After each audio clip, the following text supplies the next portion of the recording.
തത്പുരുഷം അഘോരം വാമദേവം സദ്യോജാതം ഈശാനം. ഇതാണ് മഹാദേവന്റെ മനോഹരമായ പഞ്ചമുഖങ്ങൾ.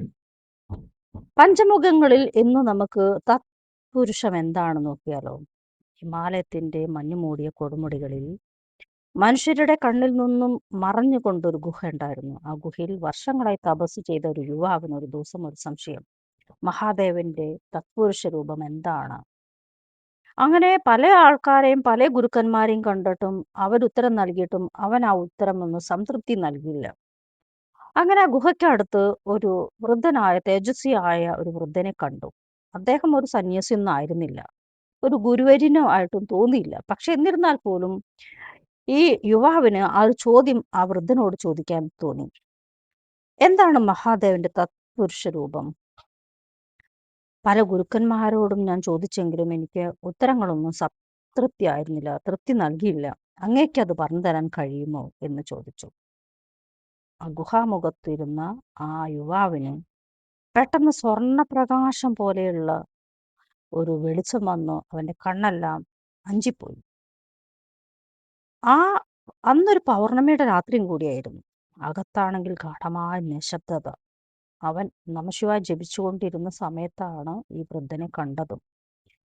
ആ ഗുഹ മുഴുവനുള്ള സ്വർണപ്രകാശത്തിൽ അവൻ കണ്ണ് ആകെ അന്താളിപ്പോട് കൂടിയിട്ട് ആ മുന്നിൽ കണ്ട ദിവ്യ പുരുഷനെ നോക്കി. ആ രൂപം സൂര്യനെ പോലെ തിളങ്ങുന്നു. മുഖം സമാധാനത്തിന്റെ സമുദ്രം, നെറ്റിയിൽ ചന്ദ്രക്കല, കണ്ണുകളിൽ അനന്തമായ കരുണ.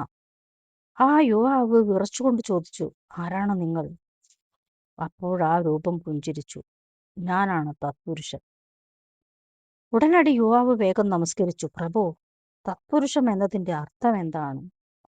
ആ മനസ്സിൽ ഉണ്ടായിരുന്ന ചോദ്യം യുവാവ് ചോദിച്ചു ആ രൂപത്തിനോട്. തത് തത് എന്നാൽ പരമസത്യം, പുരുഷ എന്നാൽ ഉള്ളിലെ സത്യം. അത് തത്പുരുഷൻ എന്നുള്ളത് മനുഷ്യൻ തന്റെ അഹങ്കാരമിട്ട് പരമസത്യത്തിൽ ലയിക്കുമ്പോൾ അവന്റെ ഉള്ളിൽ ഉണരുന്ന ശിവരൂപമാണ് തത്പുരുഷൻ. അപ്പോൾ ഈ രൂപം എന്തിനാണ് മഹാദേവൻ ധരിക്കുന്നത്? ആ രൂപം വീണ്ടും സംസാരിച്ചു. ഗുഹയുടെ പുറത്തേക്ക് വിരൽ ചൂണ്ടിയിട്ട് പറഞ്ഞു, മഞ്ഞു പെയ്യുന്നുണ്ടല്ലോ. മനുഷ്യരുടെ മനസ്സ് ഈ മഞ്ഞു പോലെയാണ്. അവരുടെ യഥാർത്ഥ സ്വഭാവം മറഞ്ഞിരിക്കുന്നു. ഞാൻ തൽപുരുഷനായി പ്രത്യക്ഷപ്പെടുന്നത് അവരെ അവരുടെ ആത്മാവിലേക്ക് തിരികെ വിളിക്കാനാണ്. ആ രൂപം മഹാദേവൻ തന്നെയായിരുന്നു, ആ വൃദ്ധൻ മഹാദേവൻ തന്നെയായിരുന്നു എന്നുള്ളത്. അവന്റെ കണ്ണുകളെല്ലാം നിറഞ്ഞു. കാരണം ആ രൂപത്തിൽ നിന്ന് ഓംകാരനാദം ഉയർന്നുകൊണ്ടേയിരുന്നു. ആ നാദം കേട്ടപ്പോൾ അവന്റെ മനസ്സിലുണ്ടായിരുന്ന എല്ലാ അജ്ഞതയും മലിഞ്ഞുപോയി. അവനുള്ള കോപവും ദുഃഖവും ഭയവും എല്ലാം മലിഞ്ഞുപോയി. മഹാദേവൻ വീണ്ടും പറഞ്ഞു, മനുഷ്യൻ പുറത്തുള്ള ലോകത്തെ ജയിക്കാൻ ഓടുന്നു, പക്ഷേ തൻ്റെ ഉള്ളിലെ ഇരുട്ടിനെ ജയിക്കുന്നവനാണ് യഥാർത്ഥ യോഗി. തത്പുരുഷ രൂപം മനുഷ്യനെ പഠിപ്പിക്കുന്നത് ഇതാണ്, നിന്റെ ഉള്ളിലെ ശിവനെ ഉണർത്തുക.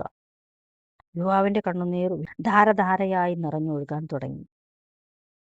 അവൻ വിറയാർന്ന ശബ്ദത്തിൽ പറഞ്ഞു, പ്രഭു, ഞാൻ എങ്ങനെയാ ശിവനെ കണ്ടെത്തും? മഹാദേവൻ കണ്ണുകൾ അടച്ചു. നീ നിശബ്ദതയിൽ പ്രവേശിക്കൂ, നിന്റെ ശ്വാസത്തെ കേൾക്കൂ, നിന്റെ അഹങ്കാരത്തെ ശമിപ്പിക്കൂ. അപ്പോൾ നീ തീർച്ചയായും നീ ശിവനിൽ നിന്ന് വേറെയല്ല എന്നും തിരിച്ചറിയും. ഇത് പറഞ്ഞതും ആ രൂപം അപ്രത്യക്ഷമായി. അവന്റെ മുഖത്ത് അതേ സമാധാനം, അവന്റെ കണ്ണുകളിൽ അതേ കരുണ. കാരണം അവൻ മനസ്സിലാക്കി, മഹാദേവന്റെ തത്പുരുഷ രൂപം ഒരു ദേവരൂപമല്ല, മനുഷ്യന്റെ ഉള്ളിലെ ഉണരാനുള്ള പരമചൈതന്യമാണ് എന്നുള്ളത് അവൻ മനസ്സിലാക്കി. നന്ദി, നമസ്തേ. മഹാദേവന്റെ ഇത്രയും മനോഹരമായ രൂപം ഇങ്ങനെയല്ലാതെ ഇതിലും മനോഹരമായി ഗംഗാമ്മയ്ക്ക് വിവരിക്കാൻ അറിയില്ല. ഇഷ്ടപ്പെട്ടാൽ ലൈക്ക് ചെയ്യാനും കമന്റ് ചെയ്യാനും ഷെയർ ചെയ്യാനും മറക്കരുത്. ഒന്ന് സബ്സ്ക്രൈബ് ചെയ്തിട്ട് ആ ബെല്ലൈക്കണം കൂടി ഒന്ന് അമർത്തിക്കോളൂ. നിങ്ങളുടെ വിലയേറിയ നിർദ്ദേശങ്ങളും അഭിപ്രായങ്ങളും എനിക്ക് കമന്റായി നിങ്ങൾ രേഖപ്പെടുത്തൂ. നമുക്കിനിയും അഘോരം വാമദേവം സദ്യോജാതം ഈശാനൊക്കെ നമുക്ക് കേൾക്കാം. നിങ്ങൾക്ക് താല്പര്യം ഉണ്ടെങ്കിലാണ് ഇത്തരം ഒരു വീഡിയോ ആയിട്ട് ഞാൻ വരുള്ളൂ. കാരണം നിങ്ങളാണ് എന്നെ പ്രോത്സാഹിപ്പിക്കേണ്ടത്. ഇത്തരം വീഡിയോകൾ നിങ്ങൾക്ക് ആവശ്യമുണ്ടെങ്കിൽ നിങ്ങളത് കമൻ്റായിട്ട് രേഖപ്പെടുത്തുക. ഇത്തരം അറിവുകളാണ് നമ്മളെന്ന വ്യക്തിയെ പൂർണ്ണനാക്കുന്നത്. അപ്പോൾ ഇത്തരം അറിവുകൾക്ക് വേണ്ടിയിട്ട് നിങ്ങളൊന്ന് ഈ ചാനലൊന്ന് സബ്സ്ക്രൈബ് ചെയ്യൂ. ഇഷ്ടപ്പെട്ടാൽ ഷെയർ ചെയ്യാനും കമൻറ്റ് ചെയ്യാനും മറക്കരുത്.